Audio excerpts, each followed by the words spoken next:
Okay. Right. Thanks a lot, guys, for joining us today. Another one of our Zim Property Investors meeting where we just discuss anything and everything property. So for the sakes of everyone who's just joining for the first time, I know, Feli, this is your first meeting. I'll just quickly go through this and let you know what it is that we do. Well, if that's the case, Annie, sorry, Moses, there's okay. a background noise. Can someone mute? I've just muted him. I think that was Emmanuel. So just to quickly go through what it is that we do every Sunday. Every Sunday, 5:30 UK time, we get together virtually and discuss anything and everything property. Now, the main reason behind this is so we can discuss all our challenges. We're all on a journey, whether we're at the start, in the middle, or somewhere up ahead.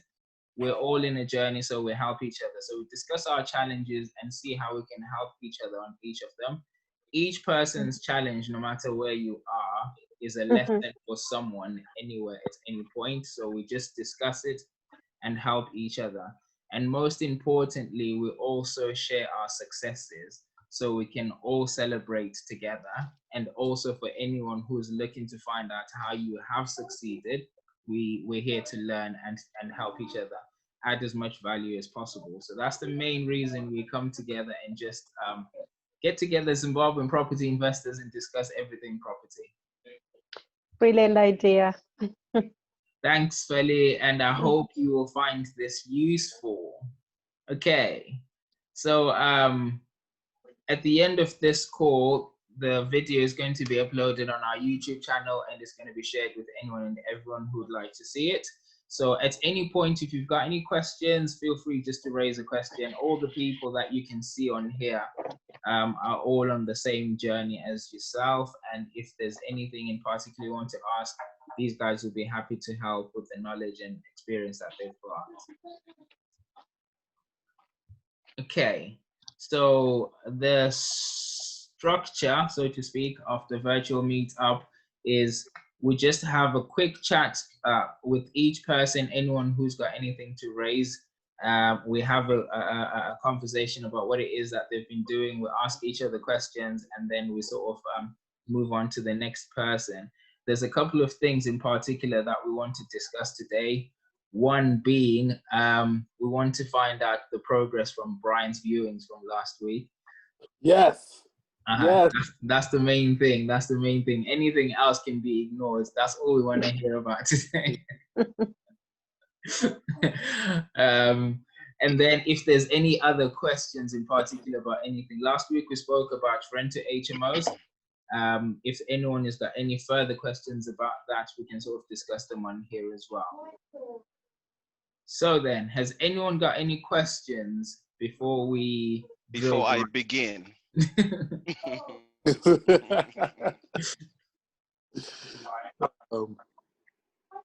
All right. Any questions? Brilliant. Feli? Any questions? I just wanted to find out, you know, the rent to HMO that you did last week, is that on YouTube? It is indeed. It is indeed. So what we'll do, I think you probably joined the WhatsApp group after we posted the video. We'll just repost it and just highlight it. If someone right now can access that video and just post it on the group for Feli to see, that would be kindly appreciated. But yeah, that was our very first recording last weekend, and that's when we spoke about rent-to-HMO.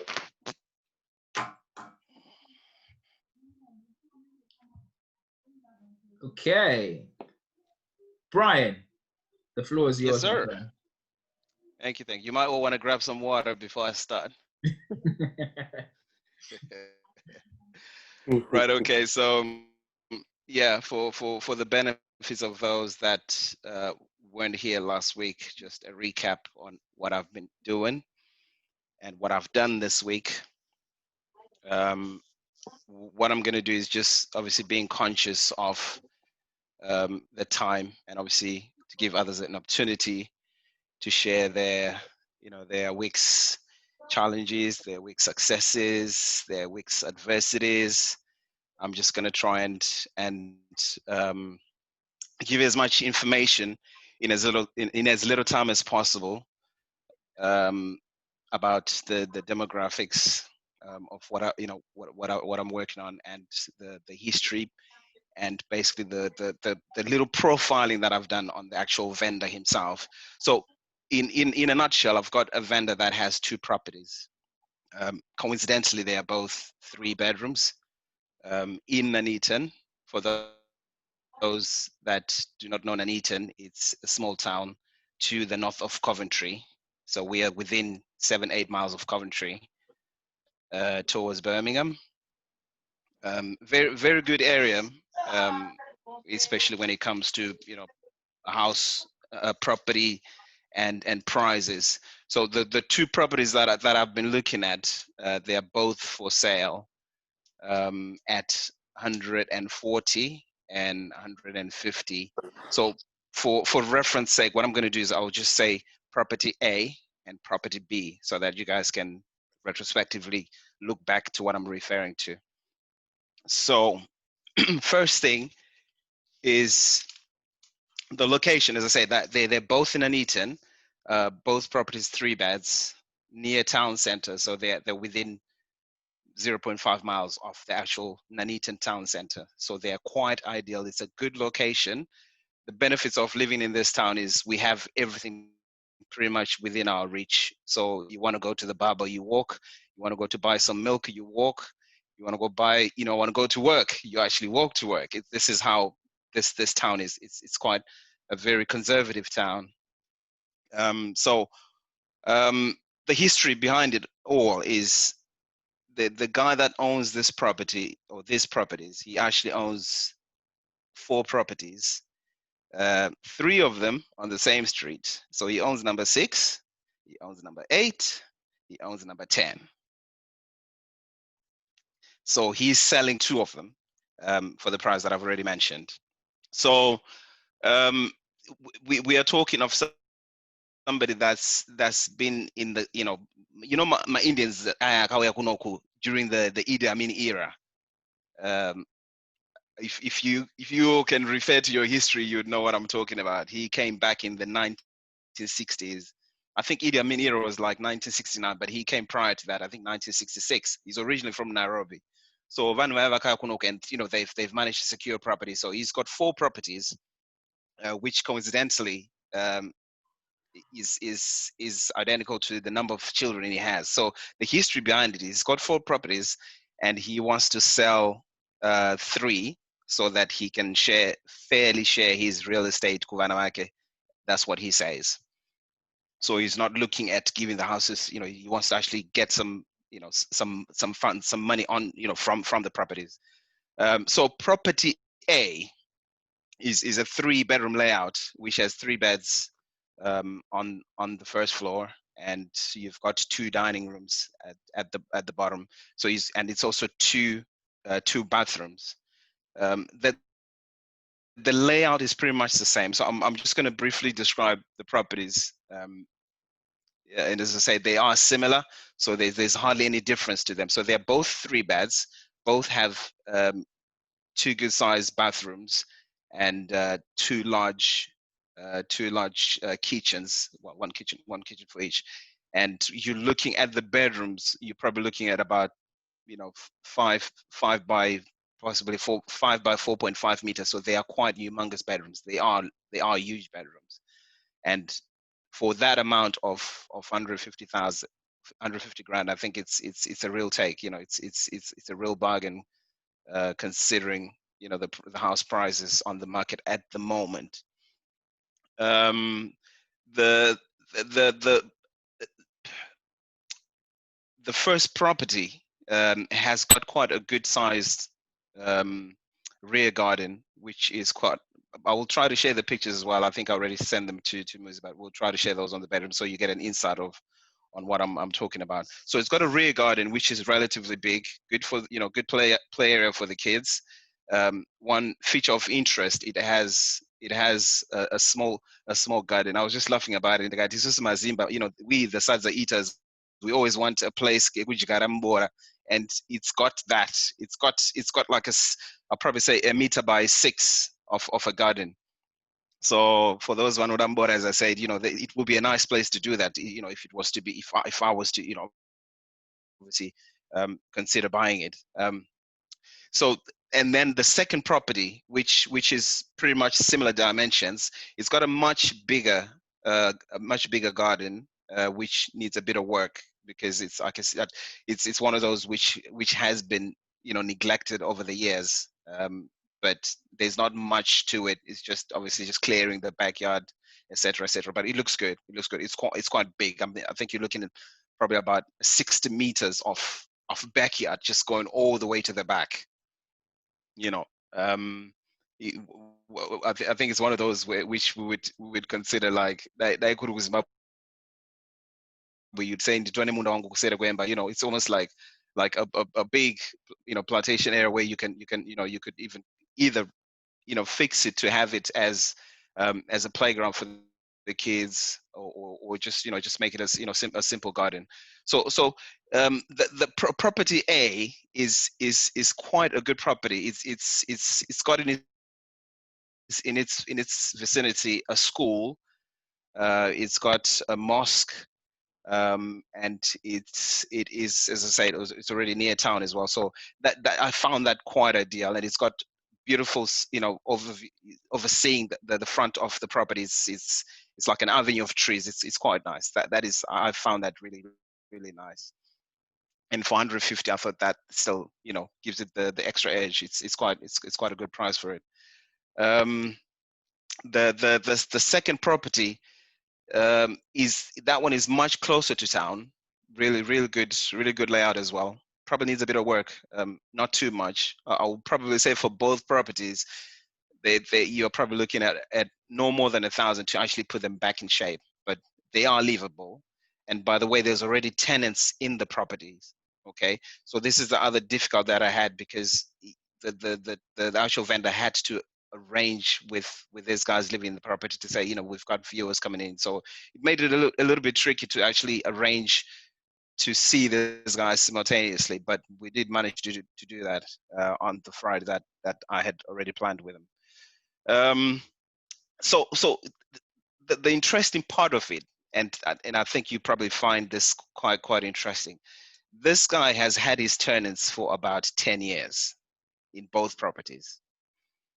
They are, as far as he's concerned, very loyal to him, and he is he's only willing to sell the properties and the tenants.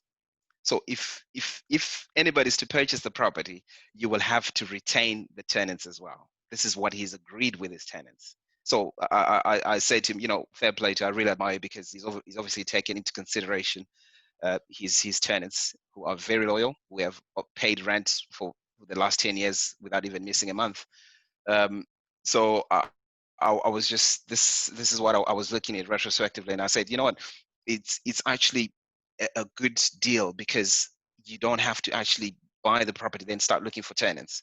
It's like just buying property, it's just a complete setup, which makes it even more interesting and an easy inheritance if you were to buy it in that state.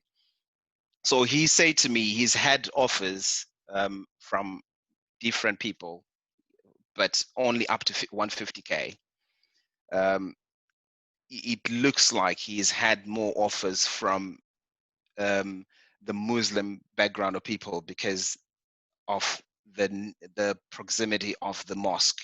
So you find people looking for a property because they actually live within that vicinity. So it will be ideal for them to actually buy a property and be near the mosque. So it's just a walking distance to the mosque.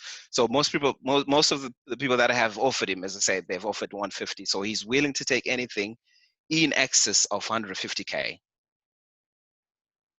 That's for property A, and anything in excess of 140 for the second property. He has also reiterated the fact that it will have to be a cash sale for obvious reasons. That obviously, he just wants to close this deal up and pass over his inheritance to his children.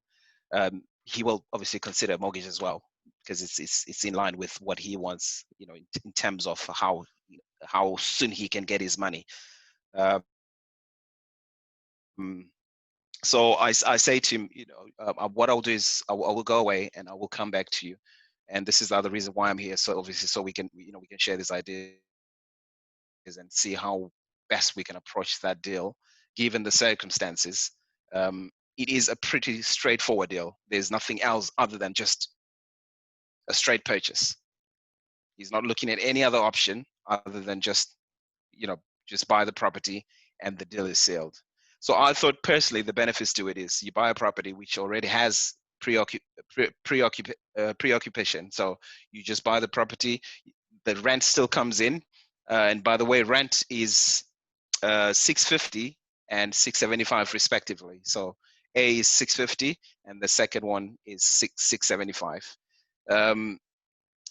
Interestingly, because he's had these tenants in the properties for that long a period of time, he's tried not to increase the rents. So potentially the rents could even be 750 to 800 pounds. But Semun, who's had these guys in there for a good duration of period, he says to me, they're like family to him. So he doesn't feel comfortable when we increase that rent, just for the sake of increasing rent because of economic reasons or whatever the case might be. He's happy to keep that. He's actually kept the rent at that. He's pegged it at that 650 and 675, I think, over the last 5 or 6 years. So there's a potential there that a new owner to the property can still increase the rent to 750, 800 pounds. I mean, these are large-sized 3 beds in the property, so there's a great potential of getting minimum 750 pounds. So with all that being said, that's basically the story in a nutshell.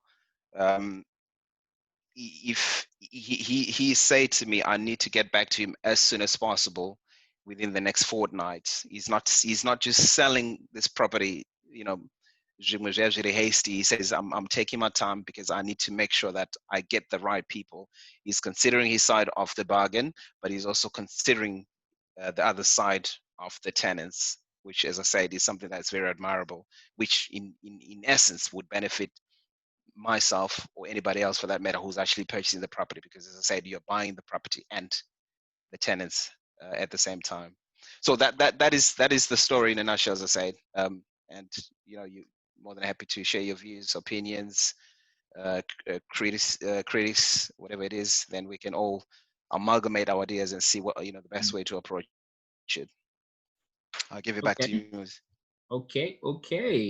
Well, firstly, like I said to you, Brian, it's admirable that you've actually followed up on this, because this one has been going on for a little while, and you've just kept pushing to make sure you get that viewing set up. So well done to you on that. And now that you've actually got a better story, and because this is what we were discussing last time, it's yes, we've got a property to buy. However, it's the story behind it, and you've got a good story there to help you make decisions on what to do.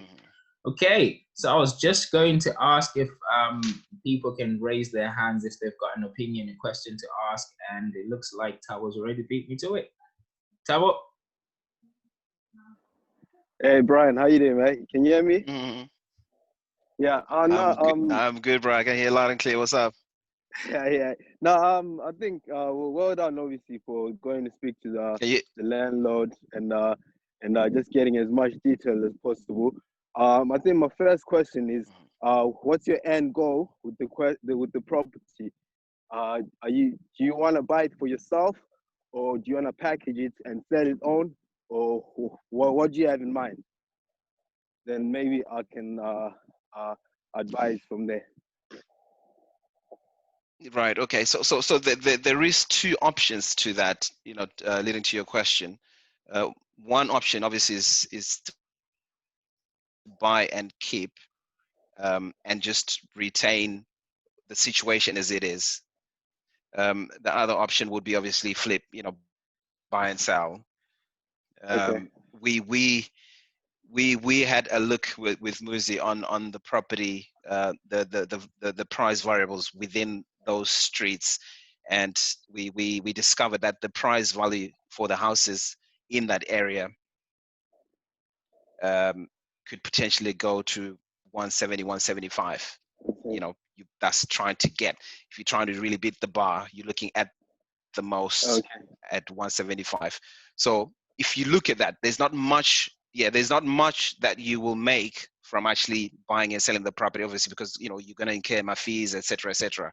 So that might be the only detriment to buying and sell.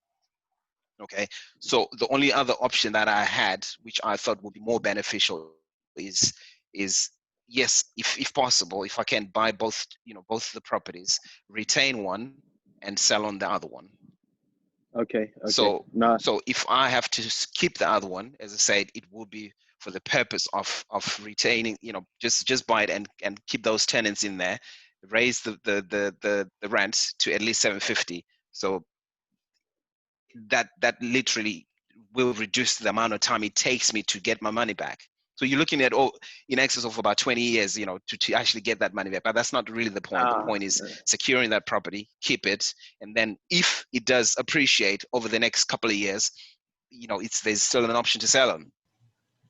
Okay, no, so as long as you're in this group, I'll never allow you to get your money back in 20 years, mate. That's too much. That's a lot of time. So I personally, nah, 20 years, bro. Come on, man. You know, so obviously, like, first of all, the first it's a long time.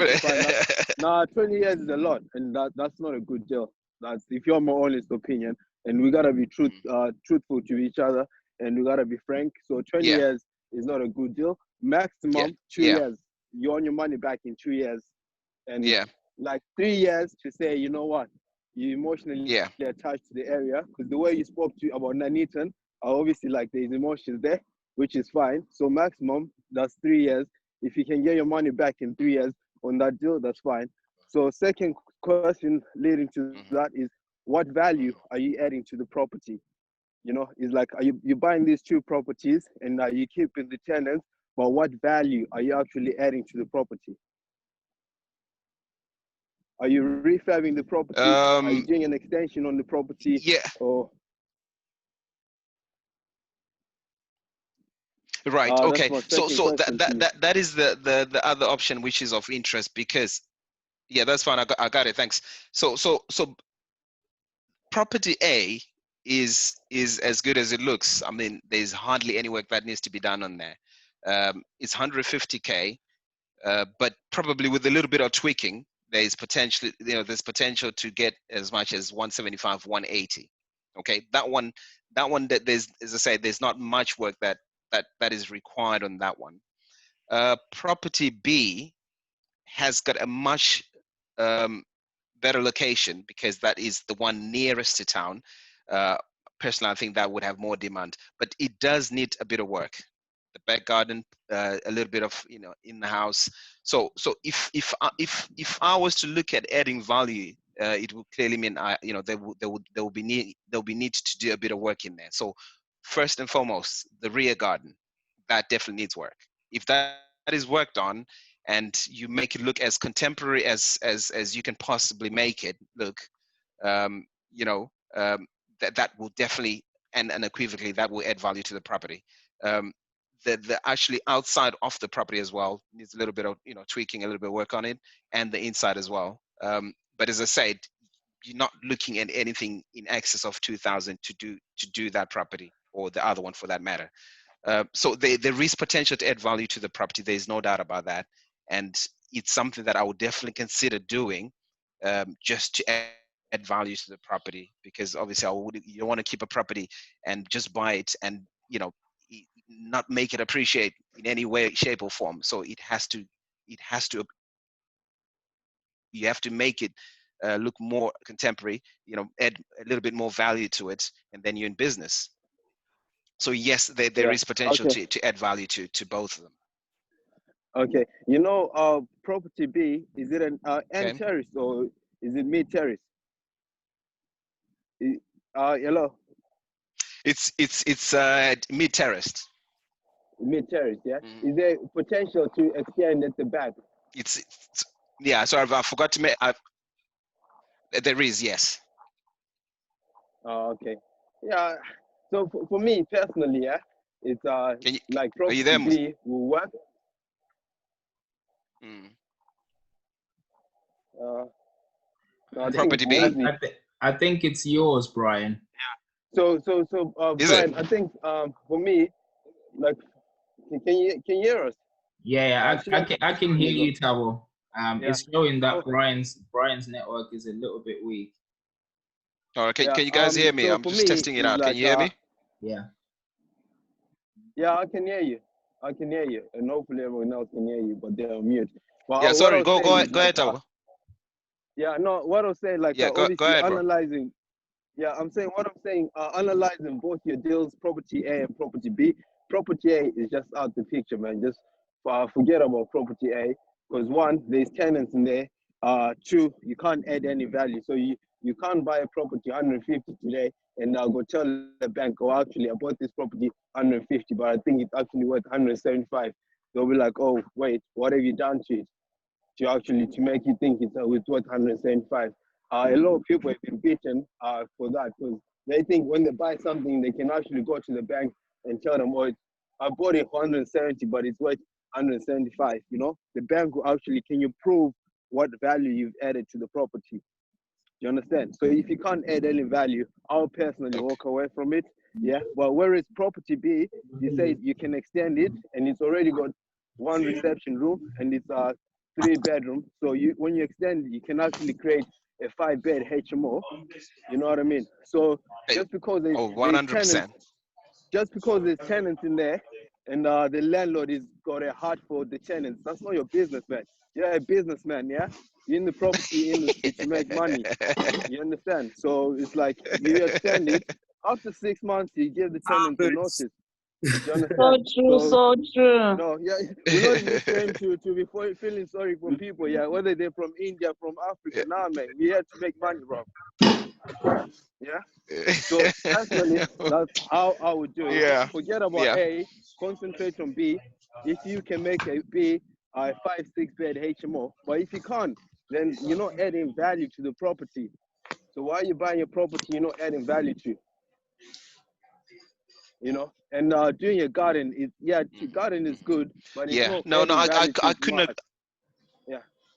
So you gotta be like floor space, looking at my floor space, my extension, and all that kind of stuff. Man, and I don't mind, even after the call, we can look at the floor space, the layout of the properties, and we see what we can do. There's an architect in the group. We can tap into his knowledge as well, you know, and create a HMO from the property.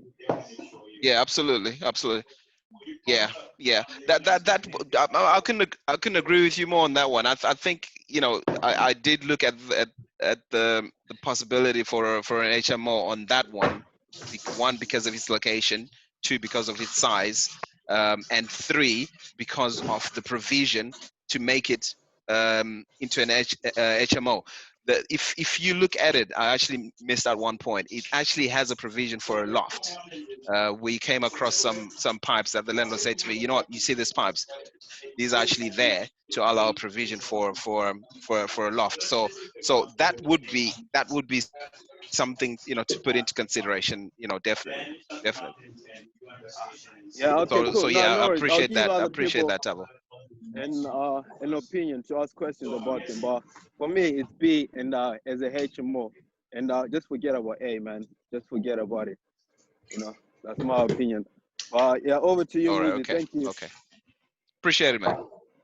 Awesome. Thanks a lot, Tabo. I've got Mugo. Mugo, go for it.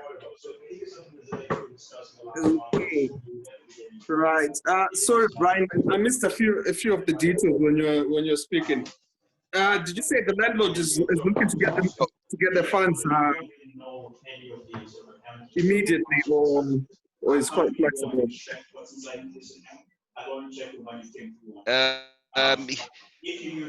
He wants payment in cash at the earliest possible time, because he feels that it's about time that he shares his estate to his children.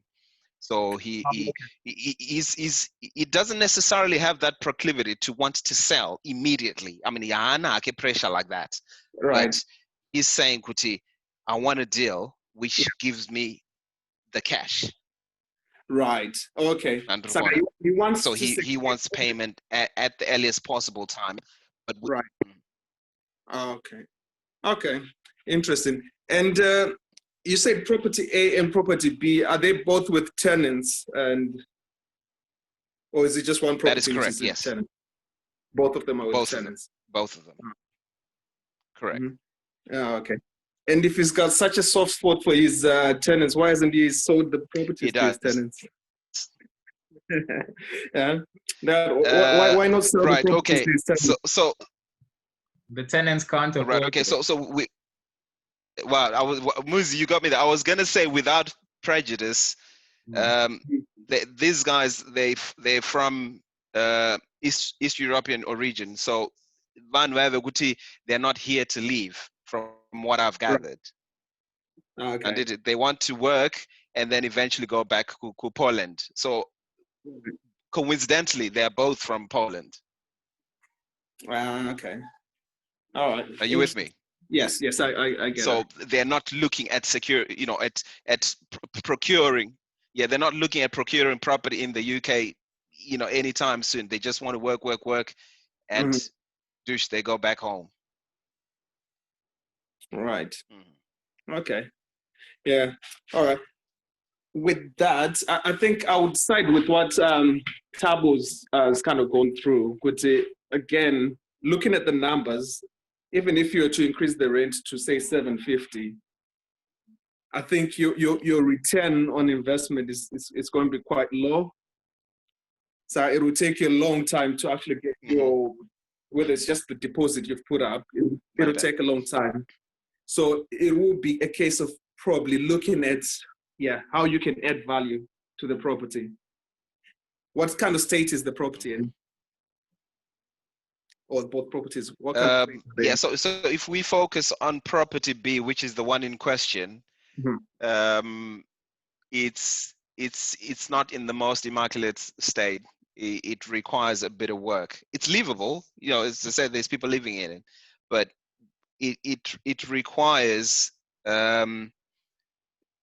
in fact, if we were just to look at it, just an overview of it, right, you could look at creating a demarcation between one of the bedrooms, which is quite big. So there's a possibility there that you can put a line of symmetry between them and have two rooms from the one large one. So that's one way to look at adding value to it. Yeah.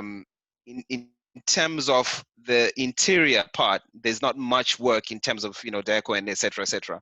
I think it just needs extension. At the back, there's room for extension. That is without question. So that's the main part of that property, which is interesting because you can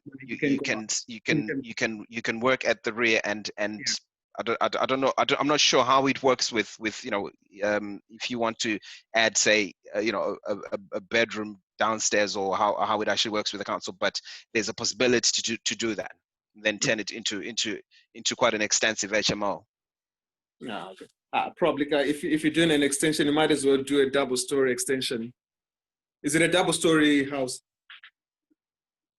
Exactly. Yeah. It already is. Okay. Yeah. So I mean, like when you're doing the extension at the back, you might as well rather. It already is. The only. So rather than doing an extension which is just on one floor, you can say do that it again. on both. So your extension, rather than keeping it on just one level, you do on both floors. So you can pretty much add probably 2 more bedrooms, 10 into 5-bed HMO. Yeah. Yeah, that way add two additional bedrooms to it. Yeah, and then it's got a rear entrance, which makes it ideal for set up HMO. So that's the other thing I was looking at as well. And I thought that will be ideal because not only do you have the front entrance, but you got a rear entrance which can be used. Say hypothetically, you decide to you know, to have those to have the double story at the back. Right. Okay. Yeah, I think in keeping with what Tabo said, I think probably adding value to the property, yeah, that might be the best solution here. So you do a BRR and yeah, you uplift the value, you force the value of the property up. And if you're getting it at a good price as well, even better. So you might want to just look around in the area, how much 4-bed and 5-bed properties are going for. Okay. Yeah. Yeah, that's definitely that's a good suggestion. I will definitely look into that as well. When an extreme case, you can turn it into a 6-bed all in suits, and then you get a commercial valuation for it. But I think a 5-bed would be good enough anyway. Yeah. I think it's imperative to you know, try to keep the space, you know, make it as spacious as possible. I know sometimes we try to constrict these HMOs into very small, you know, bedrooms, etc. But I think it will be important to probably try to retain as much space as possible, without constricting too much of the space that there already is. But then for the ones that are to be built, Panyoan, I think, you know, you can look at possibly making those a little bigger than, you know, the other rooms that are already there. Yeah, you just need to fit a double bed and a wardrobe, and you're good. Yeah. All right. I think that's it's not that complicated, is it? Pack them in like rats. Okay. No, that's fine. Thanks for that, bro. I'm glad you're not my landlord. I think Tabo would agree with you more there. Tabo. I think rats is nicer. I'll pack them in like sardines, mate. Sardines. Tabo, I see you, bro. You have no concern for human life, my brother. Nah, to be honest, I leave the emotional stuff to the missus. Otherwise, you won't make money. Exactly. You know what I mean? So, like, in our Birmingham, I'll tell you a story. In the Birmingham flats. Feelings. Yeah, so in the Birmingham flats, like, we haven't kicked out the tenants because of the missus. Otherwise, I would have kicked them out time ago and made that an essay. But, like, you see, that's where my heart is. You know, so you don't have one, Tabo. You don't have one. Yeah, thanks for reminding him, man. My God. Yeah. Okay, brilliant. No, that's point taken, Mugo. Thanks for that. That's some really good shares, guys. Has anyone else got any questions to ask on this case or anything else to add?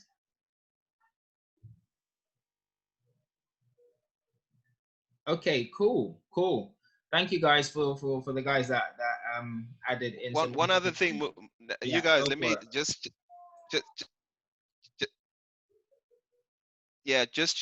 one issue, guys, before we wrap up on that one. On average, what are the, I mean, on your guys' experience as well, where can you cap you know, the values for admin fees and all that when you buy a property? How much usually do you expect to pay on top of actually purchasing the property? Right. I've got my opinion. Where's Tabo? Tabo, you still here? Yeah, go on. No, I think legal fees it's around 800 to 1,000 depending on your solicitor. Then you just have to pay for stamp duty. So stamp duty, I think in England is 3% or 4%. You can do that on the SDTL calculator, which they will do that automatic for you.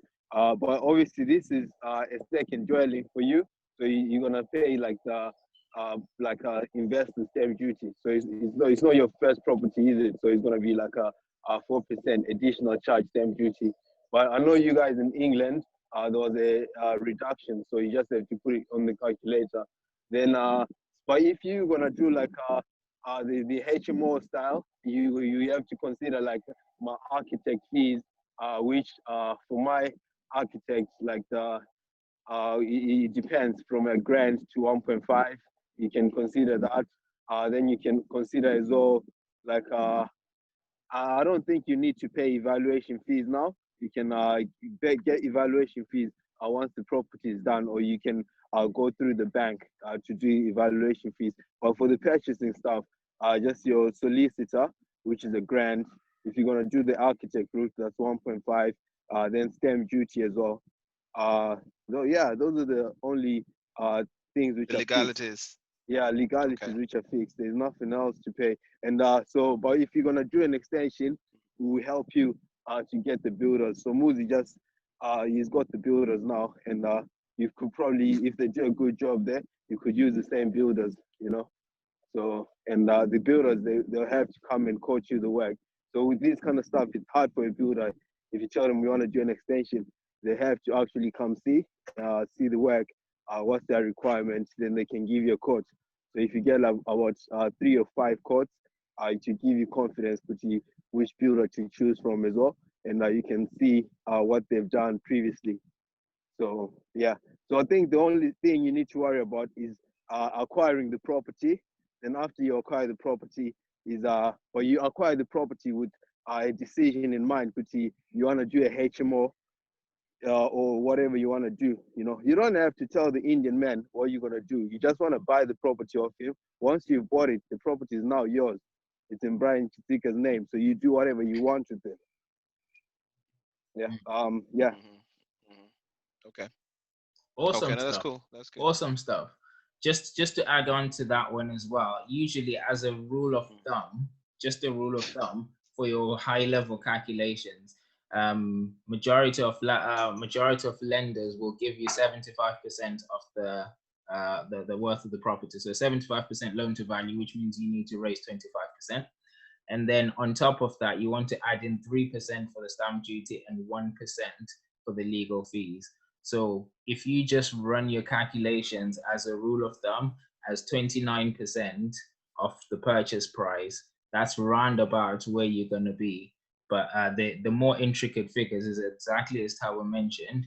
It will be dependent on what solicitor you're using and all that stuff. But as a rule of thumb, just 29% of the purchase price. That is the 25% deposit, the 3% stamp duty, and 1% for the legal fees. Does that make sense? Yeah, okay. Okay, I got you. All right, cool. All right, okay, no, that's cool. Thanks. Cool. Just to close off on the bits that we were talking about. So there's a few things that were highlighted by the guys who were talking, and some of the stuff that you were speaking about as well. I'm just going to summarize for anyone who's listening to this and they're thinking, what on earth are these guys talking about? So just to summarize it, obviously Brian has gone and identified some properties that he's looking to purchase. These are properties as a buy-to-let, and things to consider when you're actually going for a buy-to-let, which have been discussed in detail here, is as Tabo mentioned, what's your end goal? What exactly are you looking to do with that property? Are you looking to buy it and hold it to make money out of the cash flow on top of the capital appreciation, which is the worth of the actual value of the property in long term? Or are you looking to just buy it, do up some work, increase its value, and sell it on? You need to consider that before you actually make a move, before you even make a move in terms of putting yourself out there to try to find these properties. So the other point that kind of came up is the asking price versus the market value of the property. Those are two different things, guys. What someone is asked for, someone says, I'm selling my house for 140. That doesn't mean that property is actually worth 140. It's really important that you decipher the difference between asking price and the market value. It's important that you then go away and try to ascertain what the value of that property is, so that you know whether it's been overpriced or you're actually looking at a potential below market value deal. So those are two things that you guys were talking about as well, which is really good. Another piece of information that's really important as well is what money can you get out of it? So in terms of the rent, when you're going forward, what rent are you getting from this property? So obviously you've mentioned, Brian, that one of them, I think, is going to be with tenants in situ, which essentially means you're buying the house with the tenants. What you then do with the tenants after that, like Tabo said, it's not legally binding. You do whatever you want. £650 for a property that you're buying for 150 is not a great deal at all. So if they're gonna stay, either bump up the rent or actually look at doing something that will increase the rent that you're actually gonna get. So an important question to ask as well before you even do anything, what rent are you gonna get from that property so you can work out what your returns are gonna be, whether it's a good deal or not. And if it's not quite a good deal, what do you need to do? Is there a potential that you're going to be able to increase the value of the property? Is there potential for you to negotiate the price down? What can you do with it to turn it into a good deal? Important question to ask. And lastly, which is what Tabo and Muko was talking about, is there any value that can be added? Now, the value doesn't have to be just inside the house, because a lot of times we think, let's just renovate the inside, let's just make it look nicer and see what we can do. That's difficult to prove an increase in value just by making the inside look nice. What can you do outside? I think Emmanuel pointed out in the WhatsApp group that the garden looks really spacious, that you could actually do an external extension. The questions to then ask, obviously, is it going to be worth it? If you're going to extend it, turn a 3-bed into a 5-bed, dependent on how much you're going to pay to extend that, what's the GDV, the gross development value, how much is it going to be worth as a 5-bed? And then you look at those numbers comparably to say, is it actually worth it or not? So really valid points that you guys highlighted there. And thank you very much for sharing your story, Brian, much appreciated. Thanks to the guys who asked and added some value in questions and comments, much appreciated. Hope that makes sense to you guys. And if not, feel free to ask questions, send us messages either on WhatsApp or on our Facebook group, and we will see if we can help out.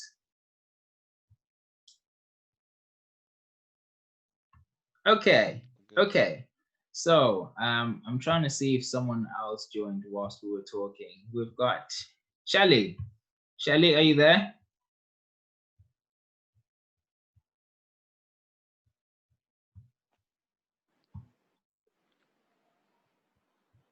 Shelly's disappeared. Yeah, she left. She just left right now. She literally just left. As soon as I said Shelly, she ran for the hills. We have got Pelagia. Hi, Mos. Hello. I've been here ages. Yeah, I know. Like forever and ever. Brian started talking. I didn't want to stop him. No, I know, and I really enjoyed everything that he was talking about. Awesome. How are you? Everything okay? Thank you, sis. Yeah, everything okay. Just scared of these new changes and how it's going to affect us. Well, it has started affecting us already. I don't even have bookings that could. Those guys, you remember when I said I've got guys who are booking for 28 nights, then cancel, then 21, then cancel. Yep. They eventually actually booked. Yeah. And when they came in, I couldn't. The first day I acted like a very good businesswoman. The second day, I just thought, you know what, I can't die because I had to ask them, honestly, what was happening? Why were you booking and canceling and booking and canceling? You did it 3 times. And as I can see, you're Irish. You've got there's no visa issues. And she said, no, I came to study, so I wasn't sure whether I was going to come because of the situation. But then I didn't want to lose the place, so yeah, she kept on booking and canceling. But she ended up booking for 27 days. So yeah. Oh, that's good. So is she in there now? They are here. Yeah, they are here. They're in the bedroom. Oh, that is brilliant. At least awesome. they're gonna take you for a while. It's gonna be until what? End of October, maybe early End of November. October. Yeah. They still have another 2.5 weeks to go. Are they likely to extend? They're looking for accommodation already, so I think they'll be moving out soon. Well, as soon as they get their, as soon as their booking runs out. Okay. Mm-hmm. Just so we can clarify this for those who are not entirely sure what Pelagia is talking about. This is a serviced accommodation that she's running in the bottom side of England, and we are talking about a booking. That's what we're talking about. A guest that is booking for a short term, which is one of the strategies that we usually talk about in the property industry. So we've got those guests that are coming through at the minute. Across England, we are struggling a little bit, and the major point behind that is a combination of two things. Under normal circumstances, we slow down in the winter anyway, and as many people now who are in England know, winter's starting to hit right now. We can feel it, and whenever it's winter time, service accommodation slows down a little bit. Now, this is the time that SA operators usually take on more properties. And the reason behind that is if there's not going to be any bookings anyway, this is the time to set some properties up so that you can maximize the time in the summer. And also, if your property wasn't performing very well, you can use this time to look at the reviews that you've been getting of why it's not been performing and see what improvements you can make, upgrades, change furniture and make it look nicer, take new pictures and do stuff like that. Winter is the time to do that because the bookings are low anyway. But the problem that we have now is winter has now been combined with the second spike of the virus, and it's looking really, really difficult for SA providers. So it's not just you, Pelagia, we're all crying together, if that helps. You know, you get to a point when you think, oh, so what's going to happen? Am I honestly going to keep on paying like I did the first 3 months of COVID, like April, May, June, July? There was nothing. It was dead. Then August was brilliant in capital letters, like super like supercalifragilistic expialidocious. Wow. Wow. I think Pelagia enjoyed August. I think we can agree to that.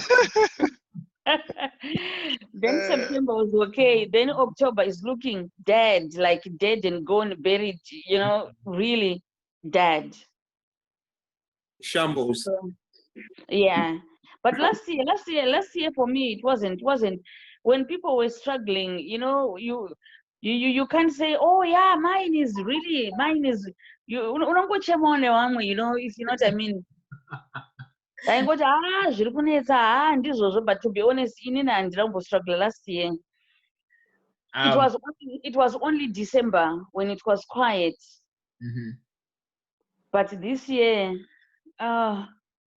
I think this year is just a completely weird year for anyone and everyone. Yeah, the COVID, and because mine is a six bedroom, and that rule of 16.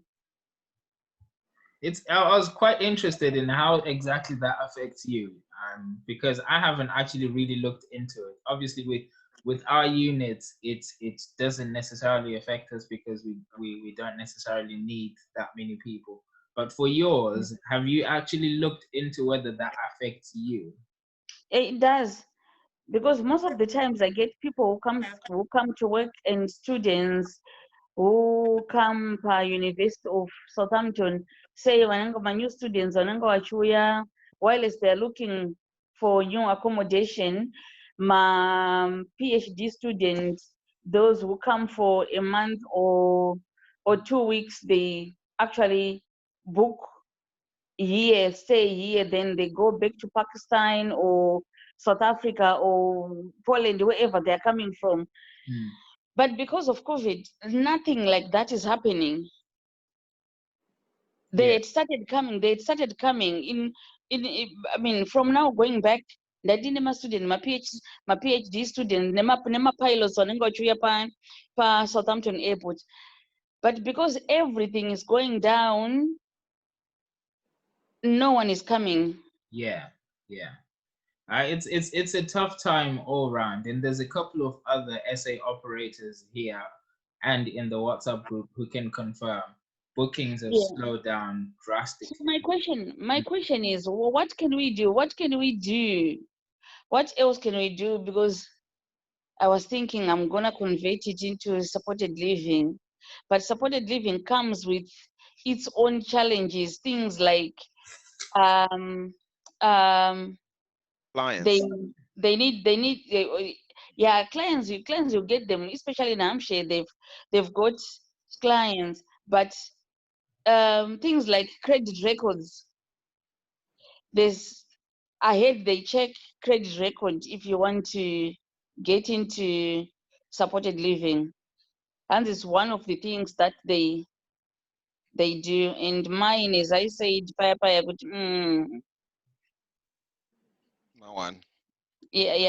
a one number two child. Okay, so we were discussing this last time with other SA operators in a completely different network, and that question came up. Puti, what do we do in this time that could help us to try to survive like we did last time? So firstly, you survived the last one, and if there's anything that you did in the last one as a sort of like a learning curve, whatever you did there, try to do it again. That is one, whatever that was. However, we were discussing other things, one of which you've already pointed out, seeing if you can actually pivot. Is there anything else that you can do with the property in the meantime? Quite a good to give up. What can you do with the property in the meantime for that period? If there is something you can do, fantastic, you can do that. Giving up is not an option. No, yeah, giving up is not an option. No. Like Tavo said, we won't allow you to do that on this group. So that's one of the things. And then the other point is on the marketing element, because we're in a situation where the standard or the normal is no longer normal anymore.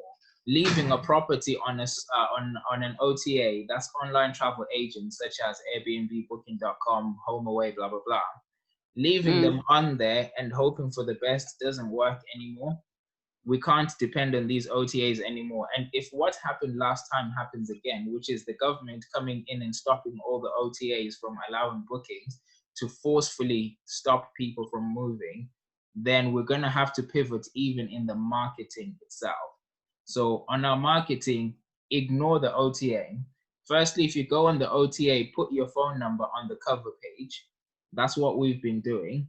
Book directly and put a phone number. If they don't actually pick up on it, you'll be fine. If they do, you can create another account, or they can punish you for a week or two, whatever. But then there's not too much of an implication, because that's how we got through the last one. Secondly, if you infiltrate, just like what you would do for an HMO, infiltrate every group that you can think of on Facebook or on any of the social media platforms and tell them that you've got a property, or you can call them isolation hubs to invite people to come through. You can also use physical flyers. I'm not sure what's happened to my laptop. Can everyone hear me? Yes, we can hear you. So you can use physical flyers that you can go to local hotels and actually put into any of the contractors that you see around there. And you can also do cold calls. So if you go to these local hotels that you can see around and you see contractors that are parked there, take their phone numbers and give them a call and let them know that you've got property available that you could potentially offer for less than what they're paying wherever else. And obviously, because we're going through this pandemic, the one major department that's been affected the most is the NHS. You can ring your local hotels and actually let them know for any of the employees that come into the hotels, hospitals. The hospitals, yeah. You can call them and actually let them know that you've got accommodation available for any of their employees. So essentially, it's just a a case of increasing the marketing game and try by all means to just spread the word as far as possible to let people know that you've got a property. And then also anyone who's ever booked for you, if you've got them on record, contact them again and let them know that you're offering discounts for any of the stays that they actually come to. That is obviously not guaranteed to work, but it will help But in terms of actually increase the chances of getting bookings. Every little help, says Tesco. Very true.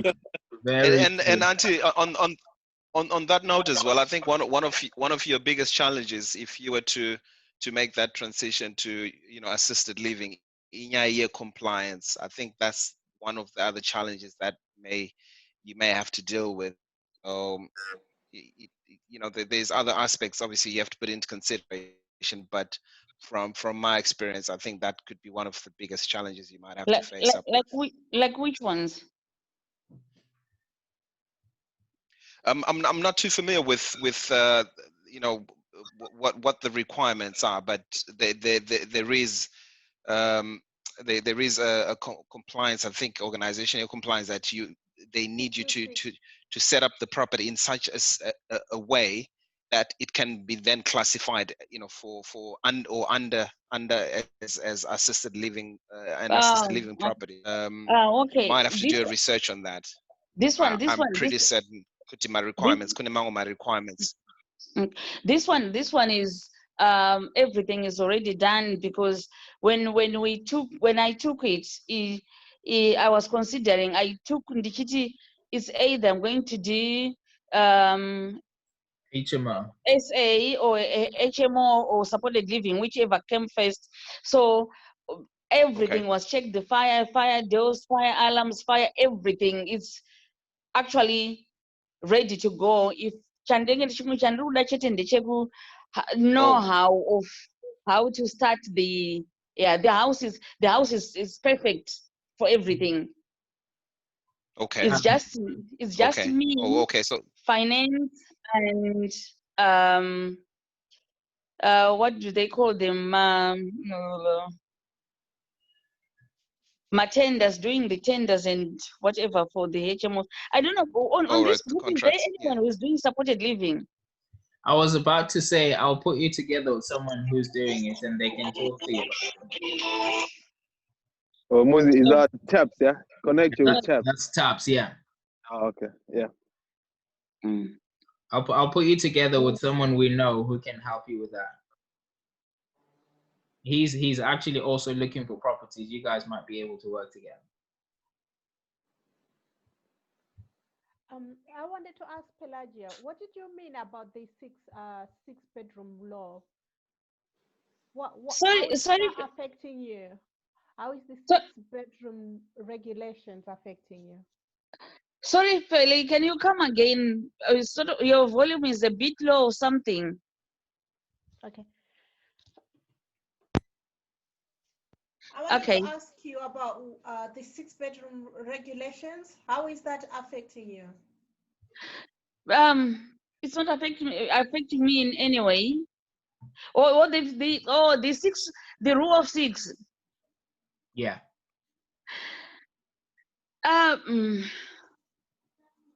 Not at the moment. I don't have anything to actually put my finger on to say this is it's affecting me. Like my weekends, I usually get my groups of 15, big groups of people.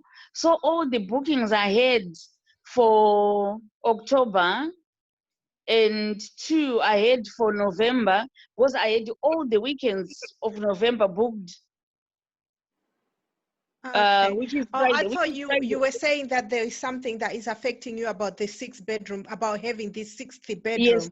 Yes. So I was going to suggest that you put the 6th bedroom, you present it as an office. No, still, but they will be coming. How can I say it? Right.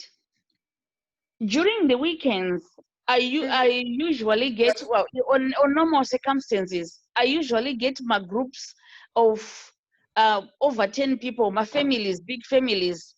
Who books Friday night, Saturday night, they check out on Sunday. But because of the rule of 6, all those groups had to cancel. Oh, all right. Now I get you. It's the rule of 6, the COVID-19 related. Yeah, the rule of 6 is not the bedrooms, it's the people. Okay, now I get 6 you. people. I get you. So yeah, I try to negotiate with some of them to say they can only come one family, say the 6 of them, but it defeats their reason of booking, because they booked because vanenge vachida kuita ma-get together. Yeah. Okay, yeah. Vanenge vachida kuuya kuba-weddings, vamwe vanenge vachiuya kuma-funerals, wema-hen party, ma-bachelors, some vanenge vachiuya kuma-football games, like so when Southampton is playing, etc, things like that. Some vanenge vachiuya, they say they want to film, so vanenge vachifilma Southampton somewhere, so vanenge vachida a big place to stay. So all those things are not happening. I see. Have you tried the asylum seeker side? Because I heard that they're looking for places for asylum seekers. They've had such a saturation of asylum seekers coming from the Dover side. Oh, I will have to find out. I will have to find out about that. Someone was telling me the same thing, and she actually said she will refer me to someone, but she said it depends if the someone wants to help, because you know these days people can actually say they want to help, then the person who says it goes to the person, and that other person says no. So I'm still waiting to hear. Because because it's a big property, the rent is massive as well. The last time I survived by working, but people, it will be. No, I get you. I get you. Yeah. Where is your SA based? Southampton. Southampton. So are you on the Facebook Saves Accommodation groups? Yes, I am. So I didn't get your name. What was your name? Just in case Pelagia. I see. Pelagia. Okay. The name of your supported living, or the name of your SA. Oh, Chaps Guest House, Southampton. Okay. Make sure you add me on Facebook. Yeah, I might do some few referrals if I find somebody who needs like a SA in Southampton. That would be brilliant. And where are you based? What's your name? Sorry. Sorry, my name is Quinton Mija. Quinton Mija. Okay. All right. And you are based where? Just recently moved to Derby, but okay. I was living in Bristol. Okay. Yeah. Okay. It's nice to have you guys. Say thanks, Moose, for this group. It's the group only works because you guys are here, so thank you. Are here. Yeah, until we did discuss this issue when we initially got together, that I think at some point it will be highly indispensable for as many people that we have on this group to actually physically meet. But obviously that all went astray because of the prevailing situation. So we're still looking at that possibility that we might have to all get together as a family, just unite and get to know each other, and it just creates the bond within the group. So we're definitely looking into that. At least we will acquaint each other that way, know each other, yeah, that will be, because at the end of the day, we are family, and that will be brilliant. Down south is warm, Southampton is warm. You come up north. There's a 6-bedroom accommodation already, which sleeps 15. That's the marketing I'm talking about, Pelagia. Do that with everyone, and your house will always be full. Yeah. That is brilliant. Yeah. That is brilliant. I think Shelly is back. Shelly, can you hear us? Oh, and I can cook. I am a very good cook too. Yes. Oh, finish.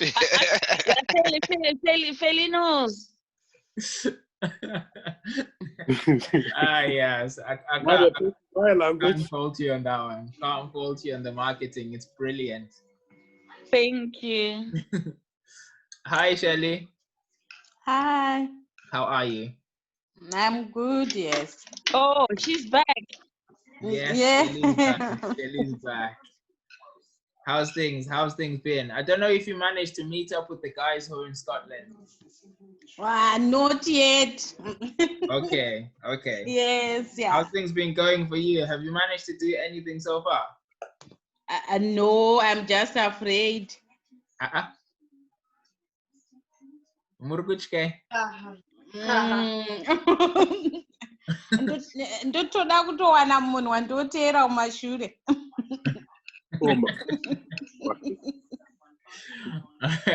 I think you should get in touch with the guys who are in Scotland. They'll help you. Yeah. I want this also. Yeah, get in touch with them and they'll be able to assist you with whatever you're trying to do. Thank you. No problem. No problem. Okay. Okay. The call usually takes about an hour and a half ish. We usually finish around about the 7 o'clock mark. But it's open to anyone who's got any questions, anything else that they want to add on. Otherwise, we don't have to stay all the way to 7 if there's nothing else to discuss.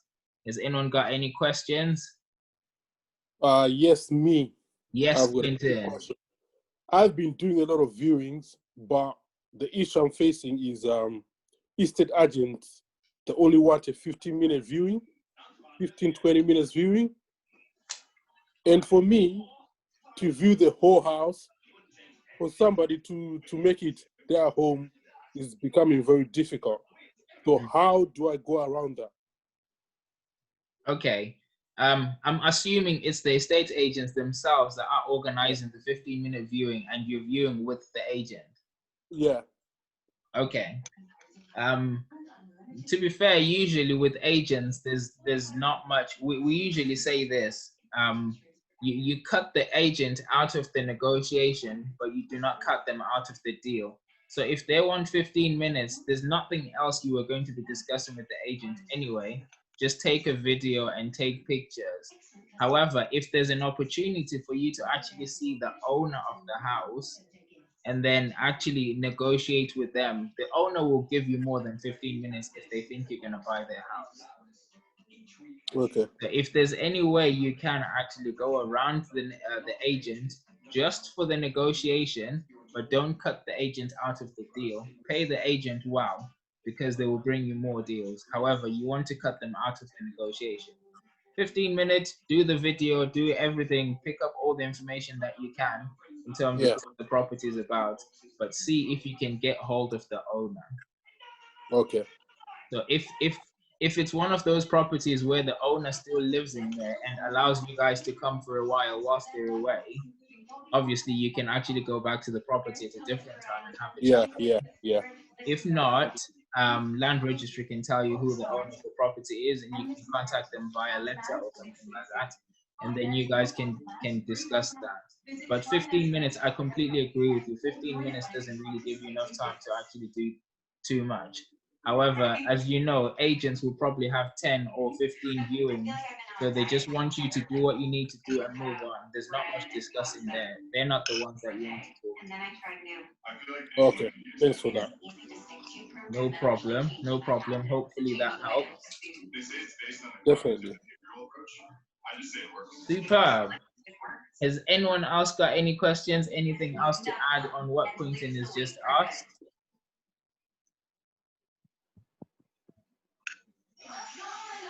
Yeah, so on the viewings one, I think, what you say, Muz, is quite right.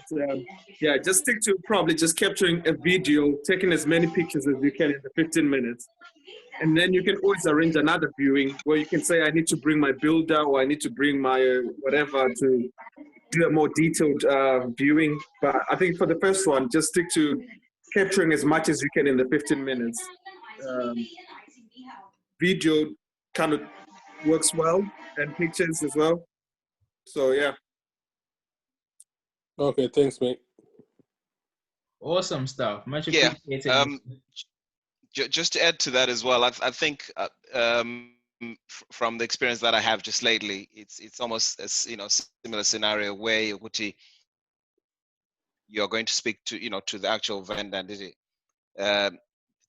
They gave me time that I felt was would suffice what I wanted. I had all the time to be in the house, take pictures. You literally just say, just go around the house and do whatever you want. Take pictures, whatever. So on that aspect, you're almost assured that if you obviously speak to the vendor direct, you'll get ample time to do whatever you want. Whereas you have a confined 15 minutes, with the agent, which obviously is not sufficient for you to do everything you need. So I think we can all unanimously agree on that. Thank you very much. Thank you. Awesome. Awesome. Thanks for bringing that up, Quentin. Much appreciated, bro. Right. Brilliant. Has anyone else got any questions? And welcome back, Tabo. Yeah, sorry. Hey, how do you know I nipped out? Hey. He says when you come in, says there. That's how it tells me straight away. It doesn't tell me anyone else. When Tabo leaves, it tells me. Yeah, no, it was the father-in-law code, man. So I had to pick up quick. No worries. Okay. You didn't use first name, Tabo. I'm not brave like movie. I wanted to say the same. I wanted to say, those ones who you call by their first names when they're not around. Guys, this video is recorded. No need to add evidence. 11. On that bombshell. On that bombshell, we can end now. This part is going to be deleted. All right, brilliant. Now, I just want to thank everyone who's managed to join the call and stayed all the way to the end. Thanks to the guys that are watching as well, much appreciated. I'm going to do the iconic. Feel free to click like, subscribe, and add yourself to our channel.